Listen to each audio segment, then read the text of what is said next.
Okay, so good evening, everyone, and welcome to this Chandrasekhar lecture by Deepak Dhar. So before we start, I just want to say a few words about this lecture series.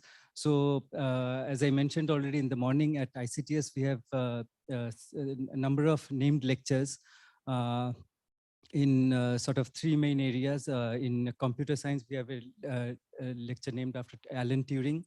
And in mathematics, we have a lecture named after Ramanujan. And in physics, it's the Chandrasekhar lectures. So this set of lectures, these are typically three set of lectures, or maybe sometimes five, given by eminent scientists in some sort of topical areas. And usually they are part of some program or discussion meeting. And so this year, we just started. This is our second Chandrasekhar lecture. We stopped for quite some time due to COVID, and this is the second Chandrasekhar lecture we are having since after 2019. So it's a great pleasure to have Deepak giving this lecture. So today is the first lecture, and then tomorrow and day after, the lectures will be at 9:30 in the morning. So Satya Majumdar, he will chair this session, and I'll hand over. Okay, thank you, Abhishek. And so it's a great pleasure to have the three lectures from Deepak for today and tomorrow and day after tomorrow. And so today's lecture is supposed to be a little bit broader thing. And so, I don't think Deepak needs any introduction, but for those of you who do not know him, so Deepak did his PhD from Caltech in around 1978. And then immediately after his PhD, he moved to TIFR in Bombay. And he has been there since till 2016. And then he moved, after retiring from TIFR, he moved to IISER-Pune. And so he has worked on, many different things, which led to this, and he has had many different awards. I don't want to go through all the list. He got this ICTP Striffer Prize, then the SS Vatnagar Prize, J.C. Bose Medal, and finally, this year he got the prestigious Boltzmann Medal. And so this meeting was supposed to be sort of in, around Deepak's interests and his friends and colleagues, and we are very happy to have him, giving these Chandrasekhar lectures. So without further ado, I'll ask him to give the first Chandrasekhar lecture. So it's a great pleasure for me to be here now, and I'm thankful to the organizing committee and all the people who have joined here for this meeting and congratulating me at various times, including the people who are coming online. So in this lecture, I'd like to discuss some of the recent work I've been doing on phase transitions in systems with hardcore particles. And the other two lectures will be sort of elaboration of the ideas discussed in the first lecture, which will be somewhat at an overview level. Okay, so let us start. So my work over my research career has been dealing with these systems of hardcore particles for a long time, and there have been a large number of collaborators. But right now I will discuss on some recent work which was done with Sushant Saryal, Julian Klemser, Tridip Sadhu, and R. Rajesh and Agam Shah. And these other papers we will not discuss because there is not enough time to discuss everything. But anyway, so this is the work I will discuss now. So let us give an outline. I will spend some time in discussing the general motivation and reason for studying these kinds of models. And I will discuss this particular model of rotors on a lattice. And then I will discuss the so-called at most one overlap condition, which makes the analysis of these models rather easy and simple and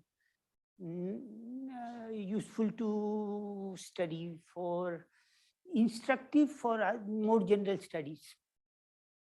Okay, then I will show that under this AO condition, the model becomes equivalent to the classical dimer model, and then one can study using this equivalence, you can study the some of the properties of the particular model, exactly the angular distribution of orientations of rotors, and there are some singularities can be determined exactly. And then I will show that there is an infinite number of phases which these kinds of models can show, infinite number of phases and phase transitions, and maybe some details of mathematical structure of these transitions, so that transfer matrix has some interesting structure, and so on, and then conclude. Okay, so let us start with more general motivations. So there has been, of course, a very large amount of work done in studying phase transitions for last 150 or 200 years. Still, we don't have a model which is realistic and is exactly solved and shows two phase transitions, solid to liquid and liquid to gas. That is kind of anomalous, because that was our aim to study, but people found that it's not easy to do. Then they study one transition at a time. So there are models of the solid to liquid transition, and there are models which deal with the liquid to gas transition, but you cannot have a single model which discusses both of them. So of course, it is known that if you start with some model like molecules with Lennard-Jones type of interaction with repulsion at short distances, attraction at large distances, and you do Monte Carlo studies of them, then you can see that at very high densities and low temperatures, they show a solid-like phase. At low densities, high temperatures, they show a gas-like phase. But these models are just computer studies, and it will be nice to have models which are analytically tractable, where you can see this kind of behavior. And unfortunately, in spite of all this work, not even a single model which one can call non-trivial and interesting, and it shows these two familiar phase transitions, is yet available. So part of my work was to trying to find some analytically tractable model showing these kinds of transitions. And let me say at the outset that I have not managed to do this still. But there is an attempt towards that direction, and much of the work was motivated by some such overall direction. Okay, so interacting hard particles. So as I said, for Lennard-Jones interaction, you can put it on the computer, and nowadays computers are pretty good. But one cannot go very far analytically. So one of the earliest approximations, which is also kind of natural, was to treat the molecules as hard rigid objects of a fixed shape. So this is very old, starting with Maxwell and Boltzmann. They studied collisions of rigid balls. And initially, it was studied in the context of non-ideal gases. So, that is the earliest start of the studies of phase transitions. And the advantage of working with the hard particles is that these are simple to deal with theoretically, and the energies are zero or infinite. And so there is no temperature in the problem. You just have to work with densities of particles. So instead of two parameters, there is only one parameter to work with, makes it theoretically easy. So we only need to study the geometrical problem of determining the qualitative behavior of a system of particles with some hardcore interaction as a function of density. And so, so at some level, this problem can be stated to a high school student who knows geometry and he hasn't studied thermodynamics yet, because notion of temperature is not involved. Of course, in the end, we will need to develop those notions, but at least the problems can be posed without too much of formalism in the beginning. So, for example, there are many questions which people have studied since 2,000 years. What is the maximum packing for a given shape? Spheres was one of the earliest, but you can take other examples. And in many cases, the answers are not well known, or they are counterintuitive, and so on. But this is not what I will discuss with now. But these are, even simple sounding problems turn out to be actually non-trivial when you try to actually study them. So for example, I mean, right now people know that if you take hard spheres in 3D, then the best packing fraction is what you can get under hexagonal close pack arrangement. But a very rigorous proof of this is not yet available. So, that's the kind of stuff which is the stumbling block in this. So this I have already said, perturbation theory. So one of the earliest approaches to study these kinds of non-interacting molecules was Mayer series. So you write pressure as density plus density squared plus density cubed. There is a series. Each term in the series can be evaluated perturbatively in terms of integrals of some functions. So this is a standard Mayer series. It is taught in BSc. So it was clear from this Mayer development that this Mayer series has a finite radius of convergence. Okay, whatever it is a finite radius of convergence. And so, what happens when the density becomes bigger than the radius of convergence? So initially, at least, there was no stated answer for this question in the literature, which worried me a little bit because I thought that all these people, Boltzmann and Mayer were very smart people. So did they ask what would happen if the density goes, if you take hard sphere at high density, what happens? And so it turns out that in 1941, Kirkwood and Monroe argued that if you take the hard spheres at high density, what you will get will be a crystalline solid. Okay, so this is actually perhaps the earliest realization of a geometrical phase transition. And it is not usually stated like this because people give the credit for the first geometrical phase transition to Owen-Sagar's work on long rods. And the reason I think partly is that Kirkwood and Monroe analysis is based on an approximate integral equation of the pair correlation function. And, so it is some sort of approximate argument and it is not rigorous. And so perhaps people didn't buy it. But in this paper, at some later place in the text of the paper, they actually say that the free energy of the crystalline phase is lower than the free energy of in the liquid phase. So the stable phase is crystalline, this they say, but of course they don't really prove it. But anyway, so, and the actual evidence which comes from, for hard spheres, comes from studies by Elder and Wainwright only in 1962, which is, so many years after Boltzmann. So I thought I will show you this paper in 1941.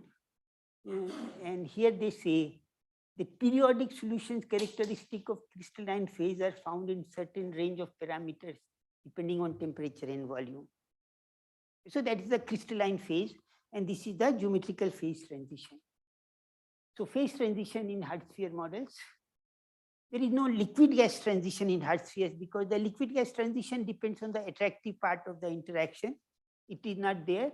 So we will not be, if I study hard sphere phase transitions or hard particle phase transitions, I will not get the liquid to gas transition. So even though I started in the beginning by saying that one should study these three phases, I'm giving up partly, at least in the beginning already, and will not really get there. Anyway, the equation of state simplifies to this. And as we discussed, the solid phase has periodic density pattern in space. Yes. What you have in mind? Yeah.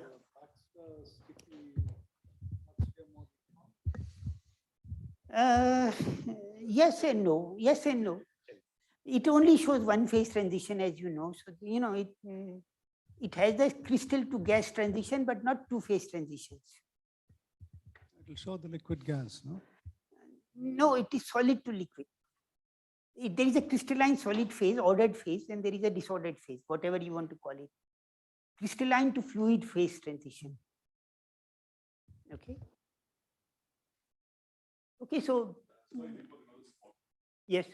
You said it was clear that this expansion had a finite radius of convergence. It was clear, meaning in some rough way, not by any kind of proof. Is that No, right? there is a bound on the radius of convergence of the series. So that's rigorous. So it is already known that there is a thermodynamic singularity, regardless of what it I is. think the proof came a bit later. So the proof is around 1950.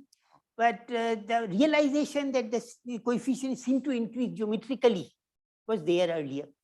Okay. But okay, thanks. Okay. Yes. Sir. Is it true in any dimension? Yes.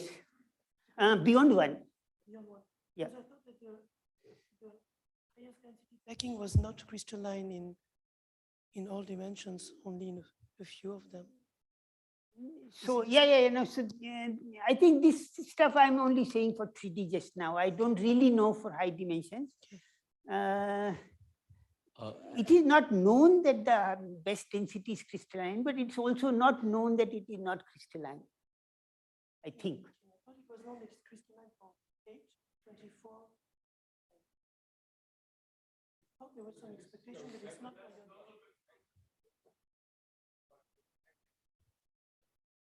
It's not the same. And in this case, you would call the fluid a gas, right? Not a liquid. Is that the point? So technically, these things are called fluid phases, and the liquid and gas are the same phase. Yes. And so I will not distinguish. But you made a comment about how the liquid depends on attractive part of. The liquid gas phase transition is called fluid to fluid phase transition in the language of Shrikant, and it will be not possible in this system. So it needs without attractive interactions. Okay, so one expects that there is a solid phase and there is a periodic density, but exact equation of state is not known. And so I'm saying all this because this is the definition of what is a solid. It has a periodic density. Okay, so just because it's a nice picture, so I thought I will show this. Experimental realization of melting of hard spheres. People say hard sphere model is a very unphysical model. So why should one bother about it? So nowadays one can actually construct particles, made colloidal particles in solution, but these particles are nearly spherical and they are more or less well modeled by hard spheres. The sizes are micrometers. Then you can take pictures. This is a 3D photograph of colloidal assembly, and you take sections. So this is one section at some time and later time, and at this density it seems to crystallize as a function of time. Okay, so this is just experimental realization. So suppose I take hard spheres. I cannot address the question of latent heat of melting fully because there is no energy. But one can find the entropy change per sphere, and this is of order KB in this model, and this agrees qualitatively with the experimentally observed value for many monoatomic metals. So so one says that hard spheres is a good model for monoatomic solids. So phase transition in systems of particles with other shapes can be more complicated. You can take 2 dimensions, triangles, squares, hexagons, 3 dimensions, octagons, cubes, long rods, rectangles. And so quite often one finds that there is a large number of phase transitions, more than one. And guessing the nature of the phases and the sequence in which the phases transitions will occur is non-trivial. And the exact equation of state is a higher order question, which we will perhaps not be able to address. Okay. So in any case, if you want to discuss this transition from the crystalline state to the disordered fluid state, it turns out that it's important to realize that this transition is not always a single phase transition. And so whatever occurs in between are called mesophases. And the melting transition from crystalline to liquid phase restores the broken translational and rotational invariance. So in the crystal, there is a broken translational invariance, and the lattice also breaks the rotational invariance. But if you take non-spherical molecules, this restoration of symmetry from broken phase to symmetric phase occurs in stages. And there are mesophases. There are things called liquid crystals and orientationally disordered solids, which were earlier called plastic crystals and rotator crystals. But I think this is more explicit nomenclature. And so out of these, liquid crystals are better studied. And, so there is a lot of work done by Dijon on liquid crystals, and people use them in their everyday life quite a lot in phones and displays. And so, there is a well-developed study of these. For orientationally disordered solids, the physics literature is somewhat less, I think. They were studied at one time, and then they are not very fashionable topic to study. But in any case, so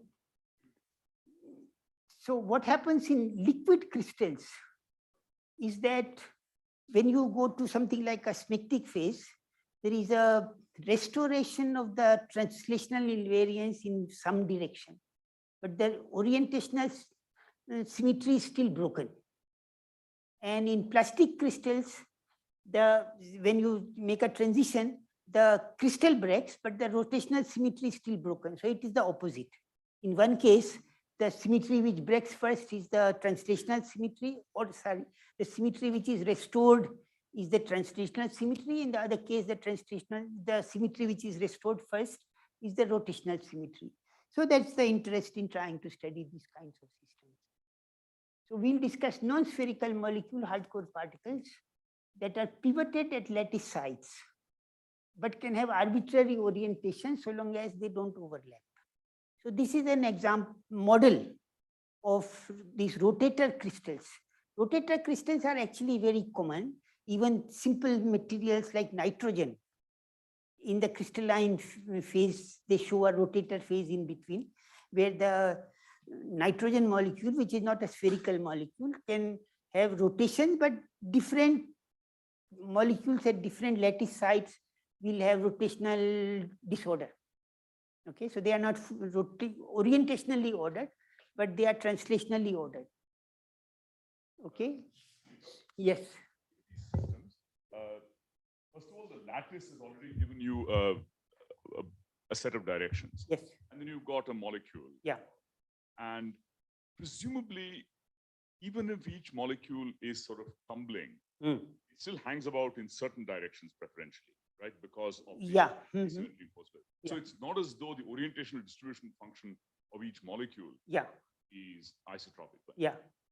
No, so there is a rotation group of the crystal, which at least you would expect to be shown in the orientational group of the material. But sometimes that symmetry is broken. So the symmetry will not be the full rotation group, but will be the rotation group of the crystal. Right. Okay. So as I said, we are trying to model something like solid to liquid transition. We will not be able to address questions like latent heat of melting. We will not be able to address questions like the breakdown of the translational invariance to, from the crystalline to non-crystalline. Okay, because in this model, the crystal will always be present.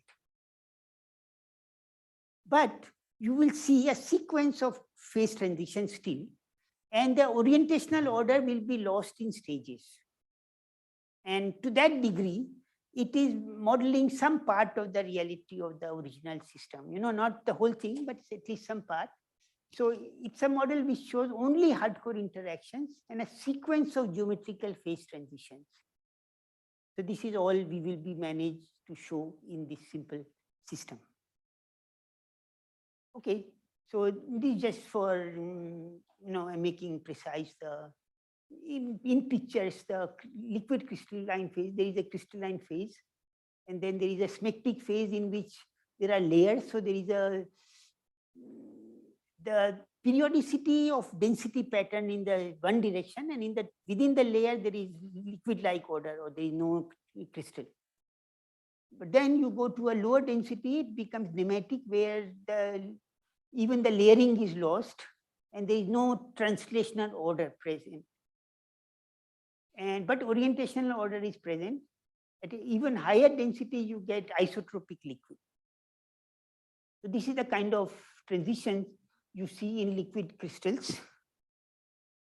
And orientationally disordered solids. So I already said that many molecular solids on freezing first form a phase with molecules from lattice, but orientations of molecules are random. And they have been studied a lot since 1930s, starting with the work of Timmermans. But these are usually studied in chemistry and not in physics. So it just happens to be the way it is. On increasing the temperature, there is a multiple points where there is usually a change in crystal structure, and the orientational structure also changes qualitatively. And I thought it would be nice to give at least one example of such systems. So this is cyclopentane as a function of temperature, specific heat. This is the regular liquid. This is the sort of regular crystalline solid. And in between, you see clearly an evidence of two distinct phase transitions. Okay? And I'm saying that there are actually many materials which show this. Most molecular solids will show some such behavior. Unfortunately, sometimes these transitions are not easy to study in great detail because the crystals are small and they are easily deformed, and you don't see perfect crystals. And so, there is some difficulty in experimental studies of these systems with great precision, but there is a lot of interest because there are technological applications in drug delivery, in refrigeration, and so on. Yeah. Yeah. So glassy behavior is another word which is used in this context. So sometimes you see something, but you are not sure this is a phase transition to a nice simple phase or some such thing. So, okay, but this was sort of comparatively clean sample. In other cases, people find crystals, but they are only 10,000 angstrom size big crystallites or some such thing. And so, so it is not always easy to see these experimentally and with great resolution. Okay, so this is the model I will discuss. A d-dimensional lattice, there are asymmetric rotors fixed at each site. So each rotor, these are identical in shape. There is a mark point which is called the pivot point. And these pivot points are stuck to lattice sites. But the molecule can have rotational degree of freedom and they can orient in any direction, except that two different molecules cannot overlap. So that's the constraint. And so this is the configuration. Okay, so, that was the general model, but for just working with it, we work with simple shapes. The total number of possible shapes of the system is infinite of a crystal, of a single molecule. So I cannot study all of them. So we pick some simple typical cases and representative cases. So one case we will discuss is there is a rod, linear rod, thin rod, and pivoted at the one end point. And the second case we discuss is there is, a square lattice, there is a rod, linear rod, pivoted at the midpoint. And the third case we'll discuss is there is a rod pivoted at midpoint, but on a zigzag line. So these are qualitatively, they show slightly different behavior. And this fourth case is more interesting, which we have been studying, but the paper is still being worked on, so it is not complete work. But here you take disks, which are circular disks, but the pivot is placed off center. And then you just allow the disk to rotate. And then there is a, it's one of those standard examples. But if you look at the configuration of the system and don't look at the point that I have actually put the pivots at a crystalline lattice, it will actually look like the configuration of hard disks in 2D and very similar in structure, and in fact the phases are also qualitatively similar. So it makes contact with other previous work on similar systems, but not the same. Okay. So we will discuss these in some detail, but before we go, it is good to get an overview. So I will summary of results. So I will show that this is equivalent to a model of hard dimers on the same lattice for some range of densities. So at least in some range of densities, the problem becomes simpler and well studied. And then when we'll show that there are multiple phase transitions and seen in the distribution function of orientation. So of course, when you, in fact, in the problem we discussed, we see infinite number of phases. And then there is a good question, what is the order parameter?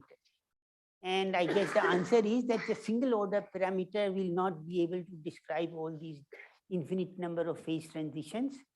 And so you need to have a different type of order parameter. So what is that, or what is the definition of phases when you have an infinite number of possible phases? These questions we will give an answer to. You may not like the definition, but that's the definition we will use. And while these models are usually not easy to solve in perfect detail, or we cannot get the entropy as a function of density exactly in the thermodynamic limit, some qualitative features of the distribution function are robust and can be exactly calculated. And that is what I'll try to show you. Okay, so we will show this in great detail later, but let us consider the centered hard rods on a square lattice. So I showed you this previous model, no? Number 2. So there are linear rods and pivoted at the center point. Each rod has an orientation theta, and they cannot overlap. And we just see what are the phases in this. So here I plot the distribution of the orientations. So as Sriram said, all directions are not equally likely. Some directions you see more and less, but there is a periodicity in the orientation. The angle goes from 0 to pi because it is a symmetric rotor, and it is symmetric about pi by 2. Then I increase the density, which means decrease the lattice constant, keeping the length of the rod constant. And then some of these maxima suddenly turn into a minima. Okay. So this distribution. Yeah. This is assuming that all allowed configurations are equal. It is in the thermodynamic equilibrium, yes. So in equilibrium, in thermodynamic equilibrium, this is the asymptotic distribution in the thermodynamic limit. But at pi, there is either a maximum in this P of theta or a minimum. And that is a qualitative question. And so that's a phase transition in this model. Then when I decrease the lattice constant further or increase the density, so here the maxima became a minima, but there was a symmetry about the pi by 2. At some density, the symmetry is lost, and in one direction there are more. So this is the Monte Carlo results. So in some directions there are more, in some directions there are less. It is sort of standard symmetry breaking. Okay, it's like Ising models. Yes, sir. No, so they never overlap. Okay, we can also study models in which it is a soft core model. There is no hard core, but there is only a repulsive energy U, and they show the same features. There is no particular gain in studying infinite U model except for simplicity of description. So and then if I decrease density further, even the symmetrical pattern becomes unsymmetrical. So symmetry was broken about pi by 2, but there was a symmetry about pi by 4. But there is a second symmetry breaking in which even that symmetry is lost. And then if I go further, perhaps there will be third and fourth and fifth. Okay. So there is an interest, there is a qualitatively rich behavior as seen in the distribution of orientations in this simple model. Okay, so now I want to discuss this in some precision. So orientations of particle at site R is specified by an orthogonal matrix M of R, which belongs to the group SOD. D is the dimension of space. This is orthogonal. Each orientation is defined by a rotation matrix, which is d by d dimensional matrix. And in organic chemistry, sometimes you have molecules which are not reflection symmetric, but both of them are there. When you crystallize the stuff, you have both of them. So then you want to work with the group OD and not SOD. This is sort of not very important, but it's there. So I just put in. Okay. So now I want to calculate the partition function for this system in general. So the partition function is defined as integral over all orientations multiplied by the factor which is 1 if it is no overlap and 0 if there is overlap. So I define eta AB as indicator function of overlap. So it is 1 if the rotor at site A and site B with specified orientation MA and NB overlap and 0 otherwise. Okay, so 1 minus eta AB is either 1 or 0. And if any eta is 1, then it becomes 0. So when you integrate over everything, you only get contribution from configurations which there is no overlap. Okay, and this notation is not very good, but I should write eta AB, MA, MB. It depends on the sites and depends on the orientations of the, but just for notational simplicity, I'm dropping the M indices because A is there anyway. So, you understand that site is given, the orientation of the rod is given. And so this is the partition function. And the entropy per site will be defined by just take the log of Z, take the number of sites N, divide by N, take the large N limit. N is the number of sites in the lattice. L is the maximum distance of a point from the pivot. So we are taking asymmetrical molecules right now, and L will be the distance of the size, maximum diameter of the molecule. And L by A is sort of the ratio of this, which is our control parameter. So now, if A is bigger than 12, if the spacing is bigger than 12, all these molecules can rotate freely, fully. And all etas are strictly 0. And this integral is just 1, because we will normalize the integral so that integral over all orientations is 1. And so the entropy of L by A is 0 for all A bigger than 12. And if A is less than 12, then it's a non-trivial function and it's a decreasing function of A. Okay, so SL by A will decrease to minus infinity as you tend to the closed pack limit, because in the closed pack limit, there are very, it's too much of constraint on. Okay, so now we come to this at most one overlap condition. So consider first a pivot placed asymmetrically on the particle so that there is a unique point at maximum distance L. Define omega I as the set of orientations. So pick a site I and a set of orientations at which rotor at the origin can can overlap with some configuration of the ith neighbor. So I pick one site I pick this neighbor. At some orientations of this, there is no possible overlap with the neighbor, but for others, there may be one. So omega I is the set of orientations of N where it can interact with the ith neighbor. And if the distance between the particles is less than 2L, but not too less, then L by A is half plus epsilon, epsilon small enough. The set of omega I for different I are disjoint. One of them will be when the orientation is this direction, one is when it's in their, so there are, let's say 6 caps, but they are all disjoint. Okay, so long as these omega I's are all disjoint, and that is just a function of L by A. So in the range L by 2 is between A and A star, sorry, A is between L by 2 and A star.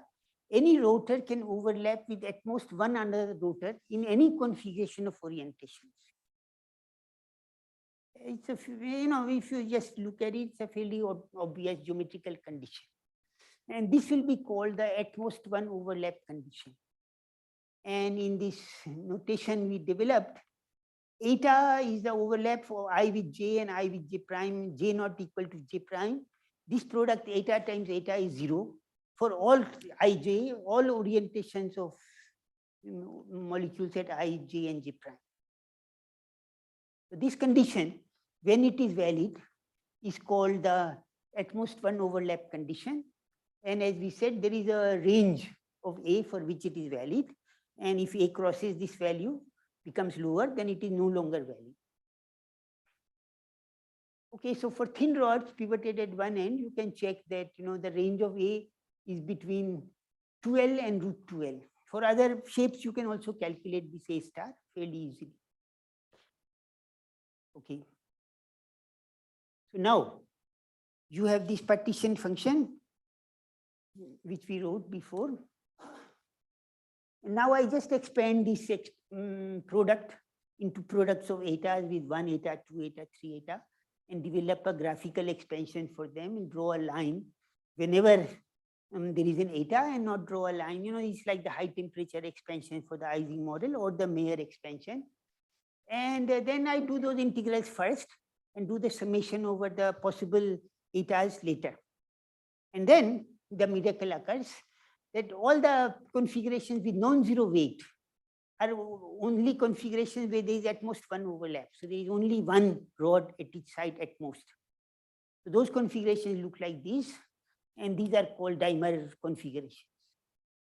And the weight of each of these configurations is easily calculated because the integrals over dm separate, and each of them is just a single double integral, and the same.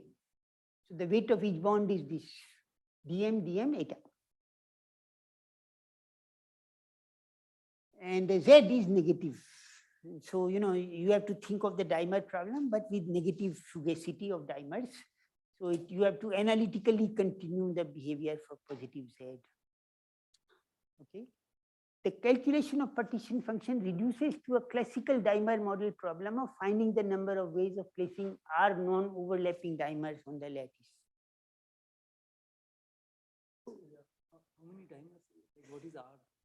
R is a dummy index, so you can place one dimer how many ways on the lattice, 2 dimers, 3 dimers. Once you can answer this question as a function of R, then you can calculate this partition function, previous one, exactly as a power series in Z. Okay. So the general, unfortunately, even the simplified dimer problem is not solved exactly for any non-trivial graph. Only the fully packed dimer problem is exactly solved. Non-fully packed dimer problem is not exactly solved. But these are very simple thermodynamic results. The probability that a randomly picked site is covered by a dimer is given by d by dz of this partition function. And the exact partition function is a non-trivial function of the second virial coefficient z. So right now, the partition function was a function of z. This was clear. But it was a function of the second virial coefficient was not so clear. So all the other coefficients, B3, B4, B5, they are functions of B2 in a simple way. This is not true in general. This is not, most possible, I guess. But it is true in this setting when the AO condition holds and not otherwise. Okay, the dependence on the shape of the molecules only comes through Z, second virial coefficient, and doesn't depend on anything else. Okay, so now, since we said that the actual calculation of rho of the entropy as a function of density is still non-trivial and we cannot do it, what is the use of some such relationship, if any? And the answer is that you can actually tell something about the distribution of orientations when this condition holds. And the probability of particular orientation M at one site is the weighted sum of probabilities that chosen site has no dimer or dimer in the direction J, because there are only so many cases. So the probability of M is 1 minus rho is the probability that it is, if there is no dimer there, then it is an independent particle. All orientations are equally likely. And this is the probability that it is in direction I, and there is a, if it is in direction I, then there is a function of M, which you can calculate. And so this probability distribution can be, this formula is exact so long as that in this at most one overlap condition holds. And in this function, the dependence on Z and M kind of factorize. So rho of Z is only in part where Z appears, and this function is independent of, it's not independent of Z, but it is, the dependence on M can be explicitly computed for any Z. Okay. So now what can we say about rho of Z? Rho of Z is the exact value of the partition function per site, but it is not known. However, for small z, the AO condition only holds for small enough z. And these the series.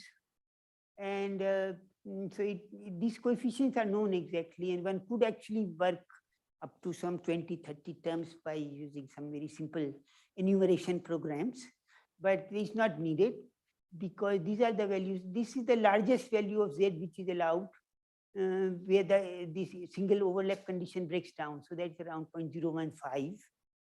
And the corresponding density there is very low. And the fourth coefficient when z is 0.015 is already very low. So I don't really need to go to even the next order to determine this density to 4 places of decimal. So this formula is good enough for our purpose. We don't need to really know the function in infinite detail. And so just to point out again, the activity is negative and the density is also negative correspondingly because density is proportional to activity. And you have to do analytical continuation in this equation.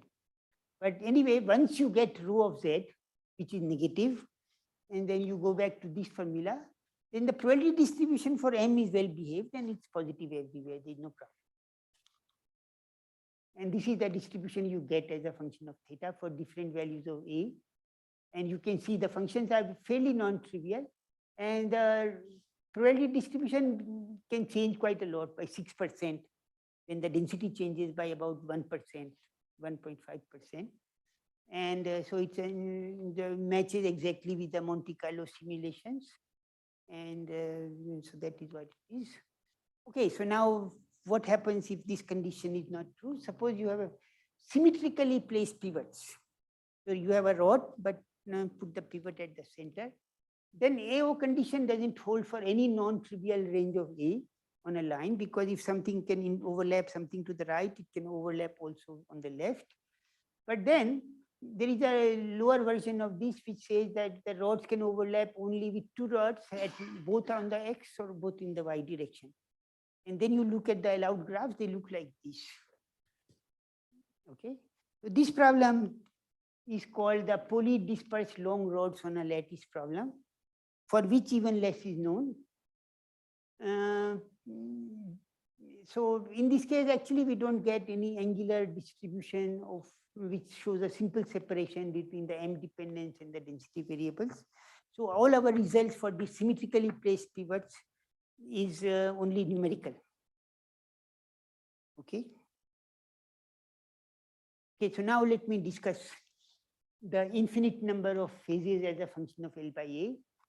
So as I said, once you have a large number of phases, it's important to be clear about what defines a phase and what's the phase transition. And we will say a phase is defined when answered to a yes/no question.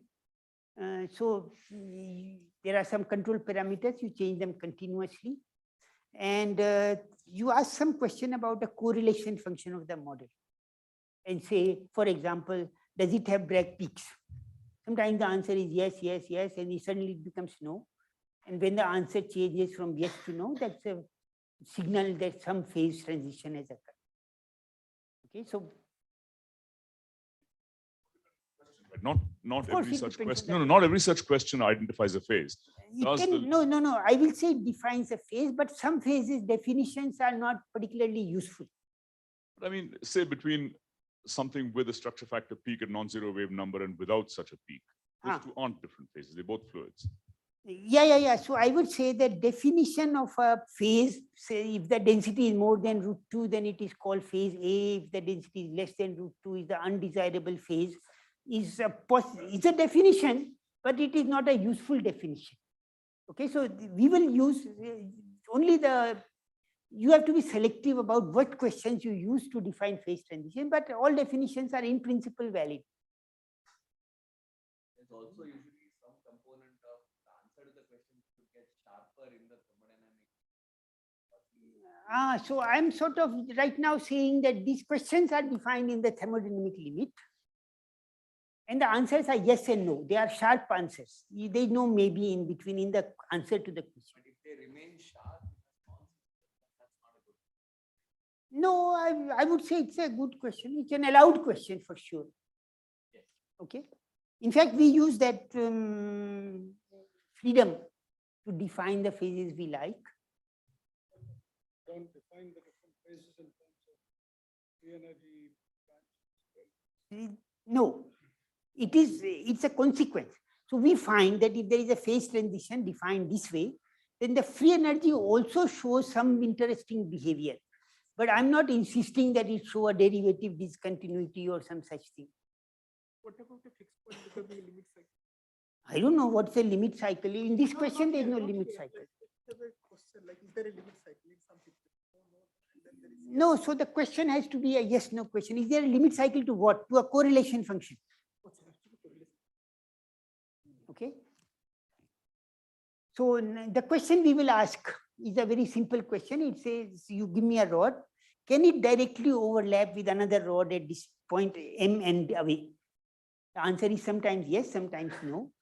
And that defines a phase transition. For example, if the rotors had finite energy of overlap, then in equilibrium, there will be a fraction of such overlaps. But this fraction of overlaps is 0 in some range and non-zero in some other range. And this fraction is a derivative of the free energy with respect to some appropriate coupling constant. Okay, so the consequence of this phase will be discontinuity in free energy in the appropriate model in this finite U limit or some such thing. Okay, so these phase bound, so you can define for each L by A equal to m squared plus n squared, where m and n are any integers, you can define a distinct phase. And you have an infinite number of phases. Yes. What happens if you add an ordering field? Does that give you a Yeah, no. So in addition, you can have other questions. So these are some phases which can be defined by this question.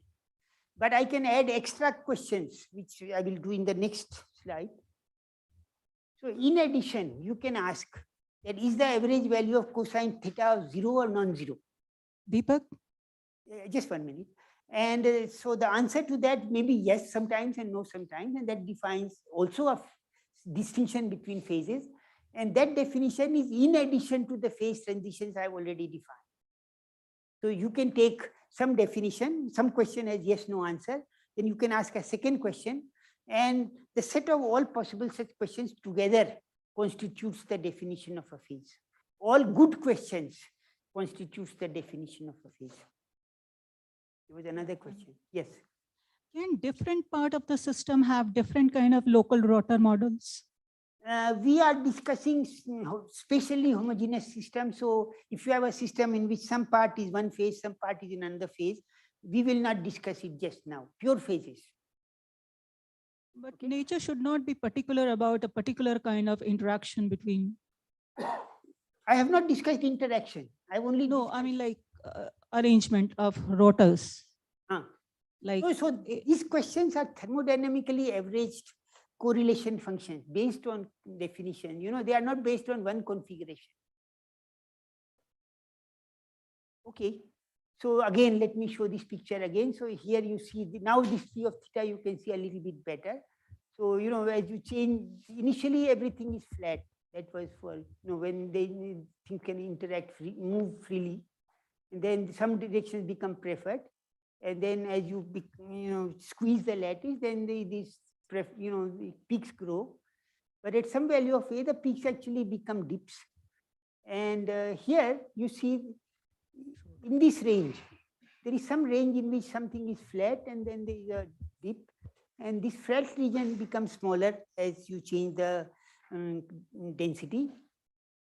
And the location of these positions of the cusps, we can determine exactly from simple geometry. And that doesn't depend on the details of the interaction. The nature of these cusps can also be determined from simple geometry. And the point that at this point, the maximum will become minima can also be shown explicitly. I will not do it here. Okay, so in addition, then you have, these are geometrical phase transitions. This is an ordered disordered transition where some, some order parameter like cosine theta develops a non-zero expectation value. And this is something where this phase develops second order parameter cos 2 theta, which will develop a non-trivial expectation value. If I go to the third one, I will need a third order parameter. But if I take the whole P of theta, then P of theta can describe all of these functions. Okay, so just like in spin glass problems, people say that the distribution of overlaps is the order parameter. Order parameter is not a single scalar parameter or a vector parameter, it is a function. So here also, the order parameter can be taken to be a function. Yeah. What happens to these phase transitions if you smooth the potential of interaction a bit? Okay, so as I said, if you take the potential to be finite range, then all these analysis goes through, there is no real problem. You can just say that beyond this range, the things don't interact. In between this range, they interact in some way. And this geometrical characterization of phase transition will still be valid. There will be singularities in this. So here is a phase diagram with different colored regions correspond to different phases. This is the temperature, and this is the ratio L by A. And the temperature here is for the more generalized model where there are a lot of coupling constants related to overlaps. The overlaps are not infinite, these are soft core models. But then there is a temperature, and as you vary the temperature, these geometrical transitions are, the boundaries are flat, but the order disorder transitions have some non-trivial dependence. And these boundaries are only determined numerically. Okay. Okay, so now let me just end with some small remarks about the structure of the transfer matrix. We'll discuss it perhaps a little bit in detail in the third lecture. So consider rods pivoted at the end for simplicity. Then the partition function calculation reduces to solving an integral equation, integral eigenvalue problem of this form. Lambda times psi of theta is integral d theta prime, t theta theta prime, psi of theta prime. This T is a 1-0 matrix. If one angle is theta prime, and they overlap, the matrix element is 0. Otherwise, it is 1. And there is some function t theta t prime you can write down explicitly. Then you solve this integral equation, find its largest eigenvalue that determines the entropy per site. Okay, this looks like this T is, as I said, it's a 1-0 matrix, but the boundaries of 1 and 0 are moderately non-trivial, and it is not immediately obvious what will be the structure of this equation. However, the partition function in the end we figured out is the sum of eigenvalues of the equivalent dimer problem. So it is partition function goes like some eigenvalues to the power L for all L, fix them. And so these two must be the same. So all the eigenvalues must match. And so it says that all the eigenvalues of the continuum problem must be discrete and others must be 0. So all the infinite number of eigenvalues of the transfer matrix are 0 except for a finite number. And the finite number are just the solution of the dimer problem. Okay. Infinite dimensional transfer matrix in the continuum problem has a finite number of non-zero eigenvalues, and these are the same as in the discrete dimer case. This we can check. For example, you take the one-dimensional problem, it is exactly soluble in the dimer problem. And we can also show this in the transfer matrix formalism, and we can show that there are only two non-zero eigenvalues. Okay. So now you can ask that, okay, this is very nice. If there is a hardcore in this at most one overlap condition is satisfied, then the problem is simple. What happens if this condition is not satisfied? And so S by entropy as a function of A is a decreasing function of A. And up to some point we can, let us say, calculate it because I know the dimer problem. What happens beyond? So the answer is that if you go beyond A star, this entropy is a function of L by A. It's some one overlap condition of L by A. There is some known function. I don't know its exact form, but it's a smooth function. But suppose you go for A bigger, less than A. This sign is wrong here. It should be A less than A star. So then what happens is that there are configurations in which there are one particle can overlap with two others. Okay. So these were overcounted in the original sum because I subtracted all the configurations with overlap with this and overlap with that. So actually the entropy is more than what would be calculated by this single overlap condition. How much more?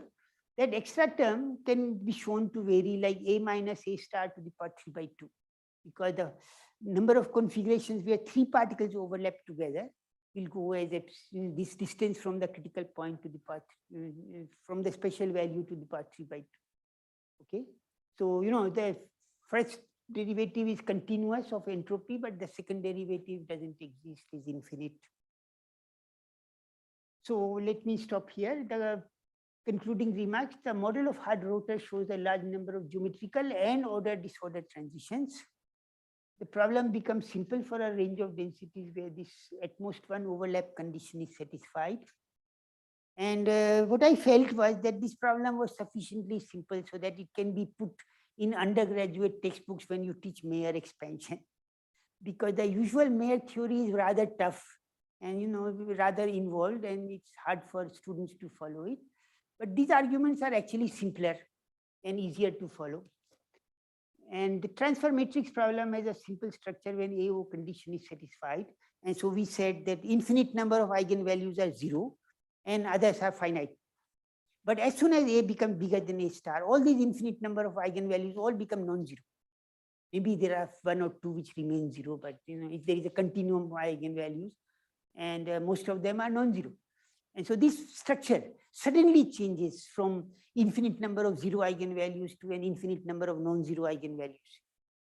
And that is perhaps of interest in general theory of phase transition, mechanism of phase transitions and theory of phase transitions.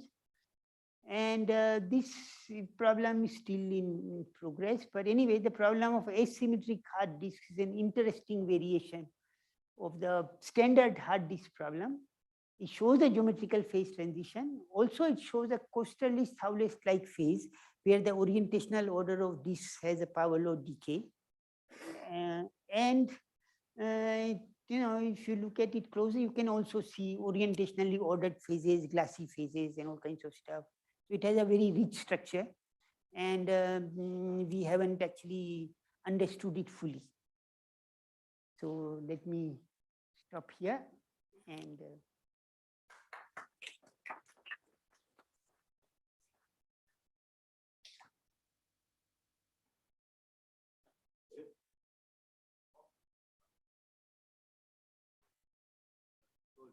Negative. Yeah. So if I have a model which tries to have some fraction outside the hard. Yes, it can make Z positive. So positive Z is also allowed because you can take rods with attractive overlap condition.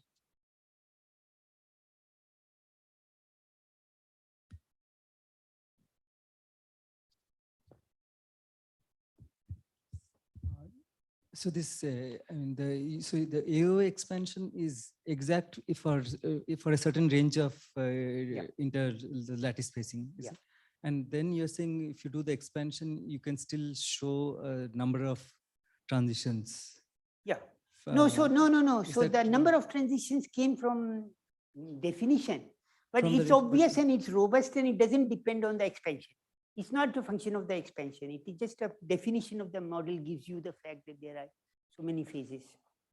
But you can't see it from the expansion. No, it cannot. You cannot do the expansion. But I thought the expansion is valid completely. No, oh, okay. Once they overlap, then you get the hell breaks loose. You can get positive set, but it will remain small. It will remain small, and the number of graphs will grow with the size of the overlap region and so on and so forth. So the Mayer series may be valid, but it will be hard to sum. Yes, sir. If you imagine smoothly continuing your hardcore condition to a zero core condition, Okay. no interaction at all. Yeah. There must be some critical value of U at which No, these phase so then, transitions disappear. If the, I would say that the range at which there is no interaction goes all the way to zero. You know, I said if A is bigger than 12, if the spacing is bigger than 12, then each thing can rotate freely. In your case, everything can rotate freely all the time. So at least as I understood. So it will be. No, I mean that as you reduce the U, Yeah. your U is infinite in the Yeah. hardcore model. You start reducing the U. Yeah. There must be some critical U at which different transitions disappear. Yeah. So we showed this picture, no? This one. So if you keep varying U is like going like this, and you can see a sequence of phase transitions at a fixed spacing as a function of temperature.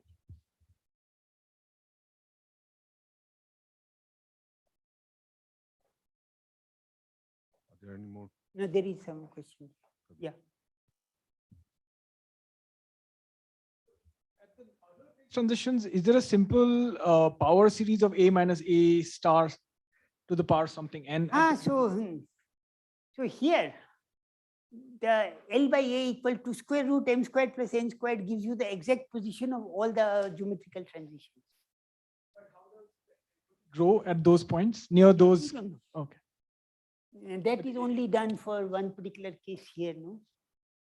Yeah, 3 by 2. But would it be some simple sort of series like this? This power, so that's only for this hard rods problem. For other geometrical problems, you can make a similar argument. Is it always sort of non-relative? No, so it depends on the shape of the object. In fact, you can make rotor shapes where the entropy is a discontinuous function of A. And because I take the model in the shape of a sector. Okay, then if I tip it here, at some point they are freely rotating. Once they stop rotating, each angular orientation is less than 2 pi by a finite amount. So the entropy jumps by a finite amount. Now that jump in entropy is not usually kosher in the, it is not disallowed obviously by thermodynamic formalism, but one says that the free energy is smooth, but the derivatives of free energy can do something. Here the free energy is not smooth. And it's not a very singular model, it is a reasonable model.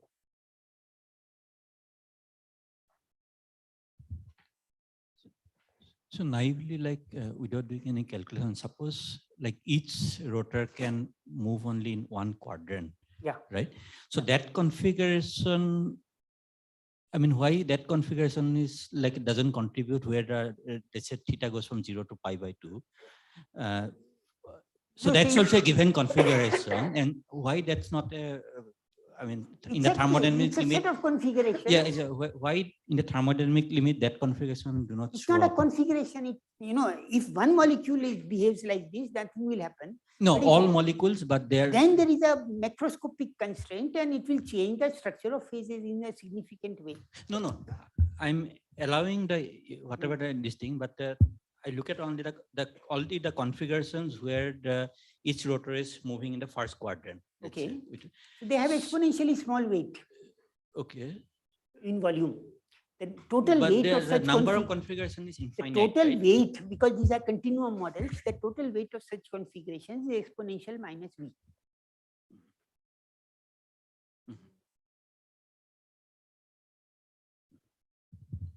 Okay, are there other questions? Yeah, Pragya.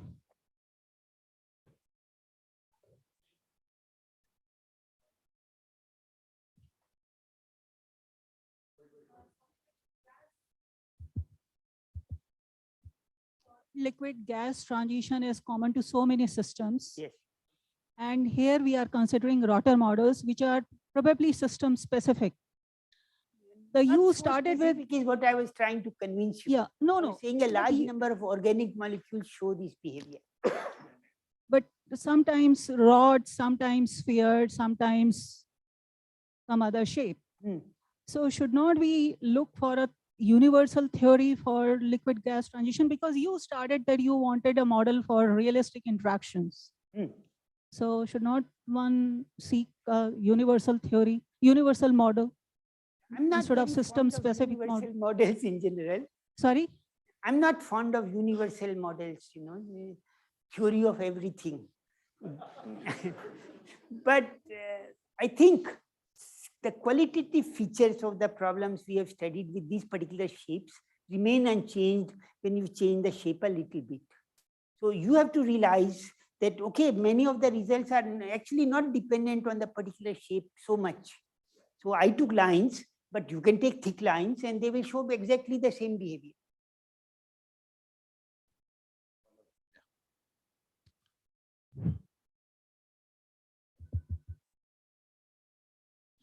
Hello. Deepak, I don't know if I understood the difference between your first model and the second model. Okay. Okay. So if there is a difference, I understand.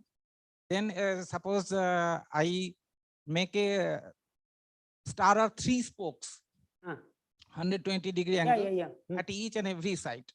And the rest of the things are same. Yeah. So will that be a new model? Yes, of course.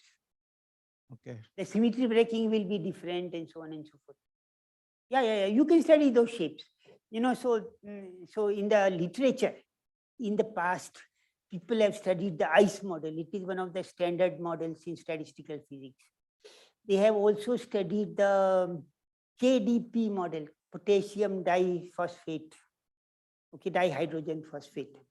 So these models are called hydrogen iodide models. So you take hydrogen iodide molecule, put all the iodines which are very heavy at the lattice sites. The hydrogen can be anywhere along the 4 bonds, if you like, or in general. And there is some interaction which is repulsive, which doesn't allow equal sized, 2 hydrogens to be very close. These kinds of models will describe that kind of system.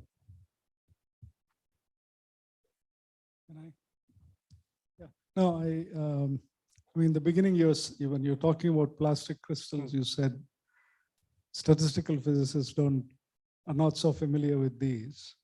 And I was just saying not so many papers are written every year. Yeah. I was not saying No, they're but not on the other familiar. hand, like you said, some physical chemists are very familiar with these systems. And as I was mentioning, I mean, part of the reason for the interest is glassy behavior in the plastic crystal phases. So I don't have an understanding how that comes about. But in these models, do you have some thoughts on how you might end up having glassy phases? Yeah. Oh, because these systems show jamming in general. They are hardcore models. If the density is big enough, then if you try to move these, there is jamming in general in these models. So they will also show glassy phases. But with what characteristics? But we are not focusing on the glassy phase alone. And I'm sort of saying that there is for me, the more interesting part was there is a sequence of phase transitions which are geometrical in nature, which can be understood qualitatively. The glassy physics is very complicated, and a lot of smarter people have worked on it, and I don't want to try. Okay. Yes.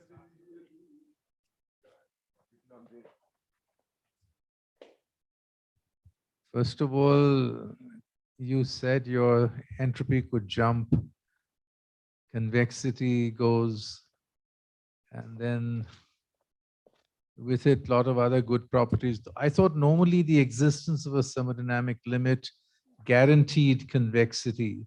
So there's something peculiar about your model that in some cases it does not have a thermodynamic limit? Yeah, so these two usual definitions invoke boundedness of the Hamiltonian. For hardcore systems, the Hamiltonian is unbounded, so that proof doesn't go through. I see. So you mean, so there's no thermodynamic limit? No, there is no Convexity of the free energy. I see. Or entropy or whatever. No, that actually physically that point is obvious. The free energy is finite for densities bigger than density is less than the closed packing density. It is minus infinity for less. So it is certainly not a smooth continuous function for density all that way. Not a surprise. Okay, so last question. Sorry, this might be a naive question, but what order is this phase transition? So that's a matter of definition. This is the behavior of the entropy. It is written here. And now you want to call it a 3/2 order phase transition. That is your, your favorite name. Because as I understand it, if I come from below, I won't see a phase transition until I hit it, right? There's no incipient behavior.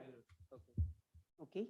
But these such models are known actually. There are even the hard hexagon model with coupling constants which vary with temperature shows similar behavior. Up to some point, it shows just zero energy and there is no singularity. And all of a sudden something develops.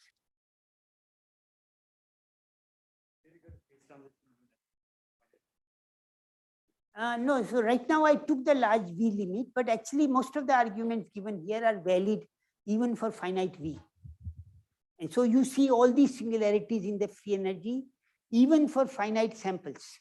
You can take two particles and you will see those singularities still.